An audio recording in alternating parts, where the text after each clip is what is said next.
নমস্কার বন্ধুরা, তো আজকে আমি বানাতে চলেছি মুরগির মাংস। তো প্রথমে মুরগির মাংসটা আমি ভালো করে ধুয়ে নিয়েছি। সাথে দেব আলু আর বাটা মশলা, পেঁয়াজ, রসুন, আদা, ধনে, জিরে বাটা,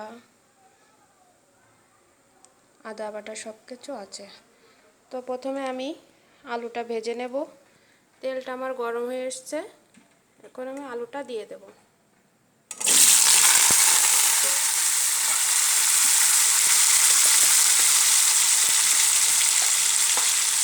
হাফ চামচ হলুদ, হাফ চামচ লবণ। আলুটা এখন আমি ভালো করে ভেজে নেব।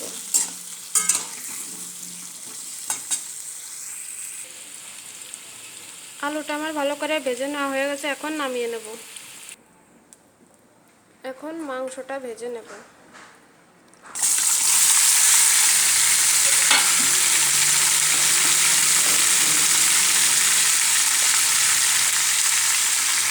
হলুদ হাফ চা চামচ,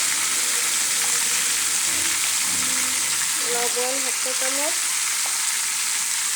এখন আমি ভালো করে ভেজে নেব।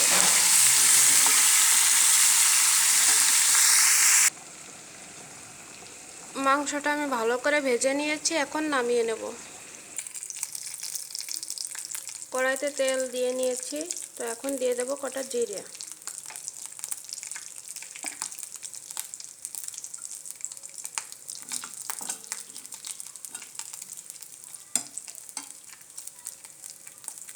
জিরেটা আমার ফুটে এসছে, দিয়ে দেব বেটে রাখা পেঁয়াজ রসুন বাটা, আদা বাটা,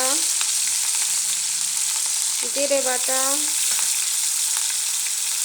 লবঙ্গ, এলাচ, গোলমরিচ, দারুচিনি মিক্স করে বাটা,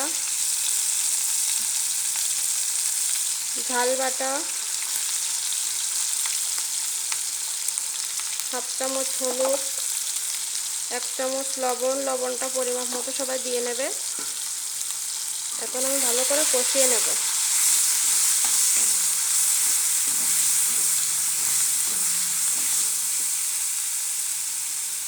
আর দিয়ে দেবো কুচিয়ে রাখা টমেটো।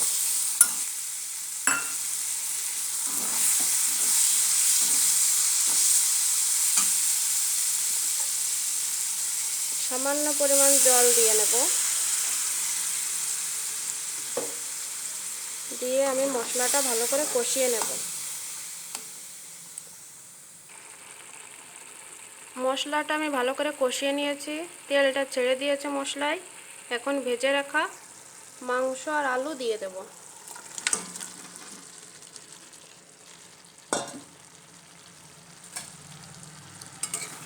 ভালো করে নেড়ে চেড়ে কষিয়ে নেব।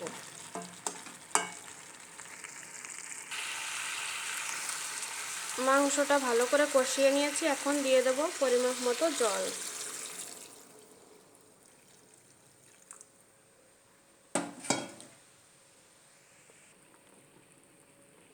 জলটা আমার ফুটে এসছে, তো এইভাবে আমি 20 মিনিট জাল করে নেব।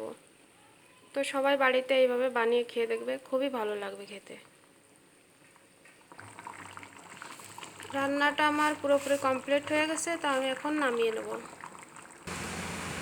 তো রান্নাটা আমার পুরোপুরি কমপ্লিট হয়ে গেছে, এখন আমি নামিয়ে নিয়েছি।